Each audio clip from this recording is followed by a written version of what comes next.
O Jair foi sendo traído por pessoas que estavam, vamos dizer, nos aspectos mais íntimos da vida dele. Não que ele não tenha feito isso com outras pessoas. Eu sou adversário político do Jair Bolsonaro, mas eu sou adversário de frente. Eu falo, sou seu adversário. Eu acho que é o correto a se fazer na vida. Não, eu não gosto de você, Igor, não gosto de você, Igor. Pronto. Essa aqui vai pro Renan sem ser o pré-candidato, tá bom? Vai lá pro Renan das análises renais, tá bom? Perfeito. Porra, em que medida... Vamos lá. Se a gente fosse colocar o Renan, que é o mais jovem, Bolsonaro, como 1, e o Jair Bolsonaro como 10, onde é que tá o Flávio?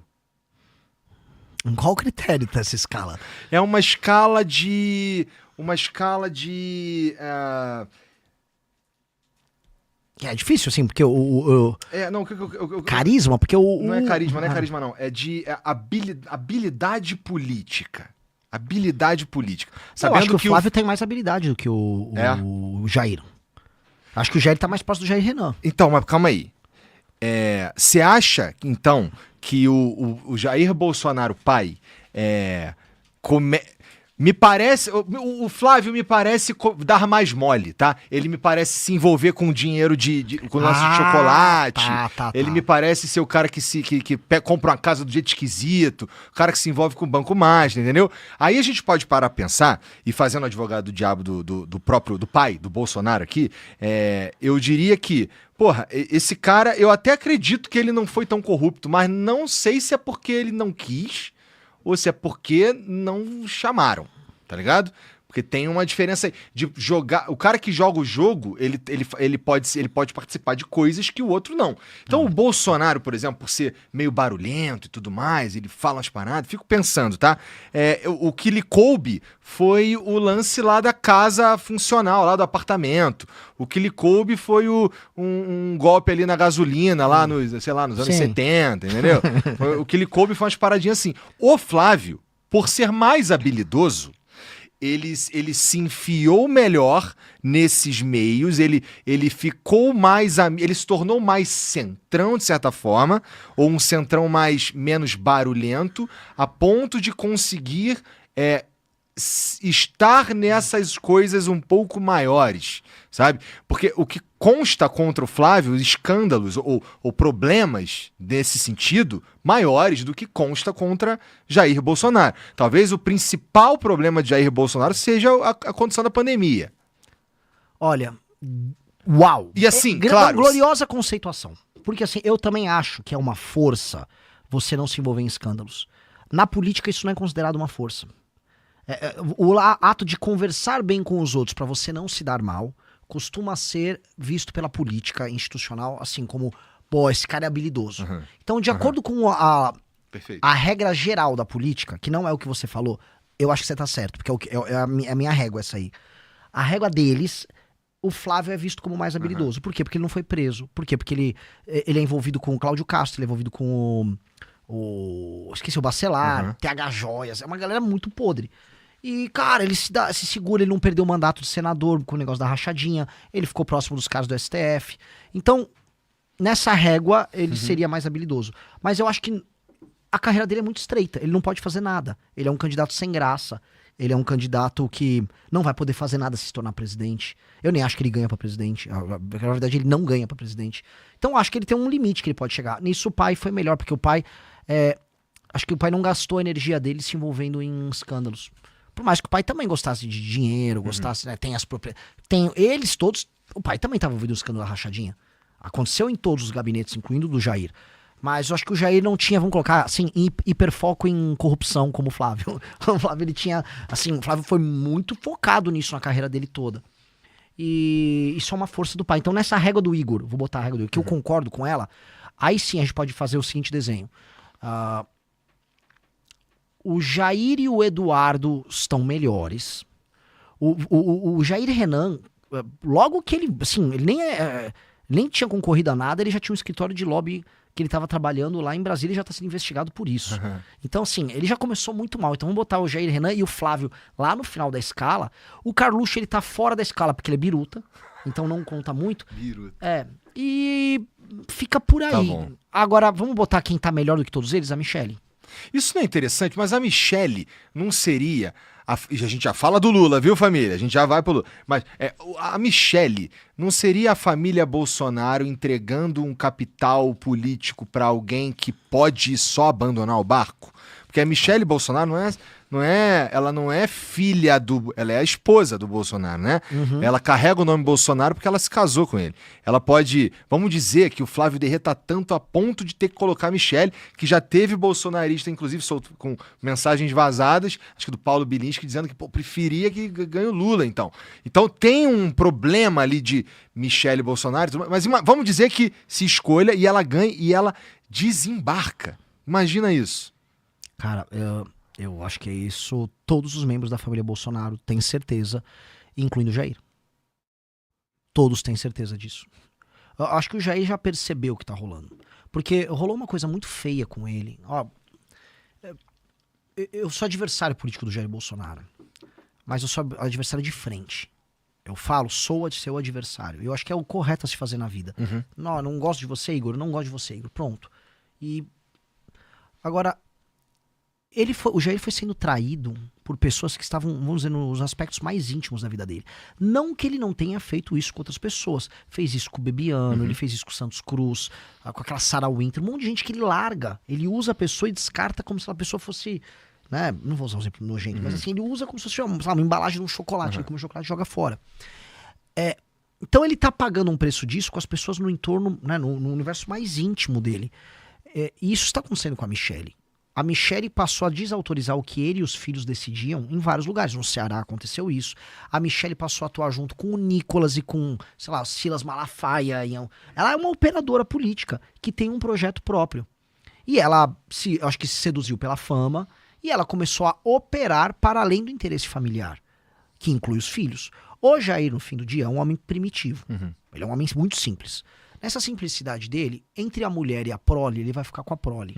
Especialmente que a prole, homem dele, ele é um homem simples. Ele vai pensar, meus filhos homens aqui. Ele é um homem tradicional, rústico, tradicional nesse sentido. E eu nem o recrimino nisso. É uma característica de um homem tradicional. Nesse ponto, ele vai ficar com os filhos e não com ela. E nesse ponto ele já deve ter percebido o que aconteceu. Ele tá com ela ainda, tal, mas ele percebeu, os filhos claramente perceberam. Os filhos não gostam da Michelle, e é por isso que eu acho muito difícil, não impossível, mas muito difícil, substituírem o Flávio pela Michelle. Porque seria uma candidatura de alguém que não é um Bolsonaro, com, vamos dizer, muita raiva dos bolsonaristas, e que seria entendida como uma candidatura que foi um golpe interno no Flávio. Hoje, o Eduardo e o Flávio não é que eles estão juntos, assim. O Eduardo quis ser ele o próprio candidato a presidente quando ele foi para os Estados Unidos. Deu tudo errado, pelo amor de Deus, o cara comemorando que o Brasil estava sendo taxado. Mas... no fim, você junta os irmãos contra ela. Então, é bem claro. Você percebe que o Jair tem uma filha com ela. Ela não é colocada como parte da família. Você não vai ver foto do Eduardo, do Carlos, com, essa aqui é a nossa irmã. Claramente tem uma separação dessa nova família. E, do ponto de vista político, eles não confiam. Então, é um grupo que tá muito rachado. Sabe, parece aquele... Já viu? Tipo Game of Thrones. Sabe que a briga palaciana tá tão num nível que a rainha briga com o rei, os príncipes estão se matando. Eles estão nesse Game of Thrones horrível deles. Eles são, basicamente assim, a coroa real e a casa real, eles estão permanentemente em crise. E, cara, quando você tem uma família em crise, ela vai ser tomada por outros. Então, quem tá fazendo isso? O Nicolas. O Nicolas tá tentando tomar o bolsonarismo pelas beiradas. Outras pessoas tentaram. O Zema e o Caiado adotaram a seguinte técnica. Isso vai desmoronar. Então eu vou ficar aqui puxando o saco, porque se cair a casa, tô eu aqui. Galera, eu sou teu amigo, hein? Eu tava aqui o tempo todo. E eu tô avisando assim, galera, isso aqui era uma farsa o tempo todo. Que tal a gente fazer a coisa séria igual a gente fez no impeachment da Dilma? É esse o caminho. Eu tô avisando, eu não vou ficar puxando o saco de ninguém, tô avisando que isso aqui ia dar ruim o tempo todo, tô avisando esse eleitor. Vocês fizeram uma escolha errada com os Bolsonaro e agora vocês estão pagando por isso. E o eleitor está percebendo. Eu não vi até agora uma unidade de eleitor empolgado do Flávio. O cara na rua, aqui é Flávio, o Flávio tem um plano. Ele sabe que não. As pessoas amavam o Jair. O eleitor do Jair amava ele. E, Igor, assim, eu tô no chapeuzinho análises renais, né? Não no chapeuzinho Renan pré-candidato. O Flávio, quando as pessoas votaram no Jair Bolsonaro em 2018, muita gente, né, da imprensa, votou no ódio, discurso de ódio, o ódio das redes. Não era ódio das redes, as pessoas estavam muito otimistas sobre o Jair. Elas achavam que o Jair ia mudar, as pessoas fizeram um voto baseado numa emoção boa no Jair. E este é um ponto que ninguém leva em consideração. Eu concordo, eu acho que sim, é até difícil discordar disso, mas também teve uma parcela interessante de antipetismo, não teve? Teve, mas assim, eles pegaram o eleitor do antipetismo, é que o lance todo é o seguinte, o eleitor antipetista... O cara que votou por antipetismo, ele simpatizou ainda por cima. É mais do que isso, eu vou dar um exemplo. Tá. Eu sou um antipetista por natureza. Tá. Em 1989, eu fui com meu pai no final do Brasileirão, ver o São Paulo e Vasco. Você é vascaíno? Eu sou Mengão. Ah, você é Mengão, então tá tudo bem. Tá. Porque a gente é do União do Punho Cruzado, né? Pois bem, o São Paulo perdeu pro Vasco, gol do Sorato na final, e eu fui lá, como hoje um sofredor que é um São Paulino, fui assistir o meu time perder.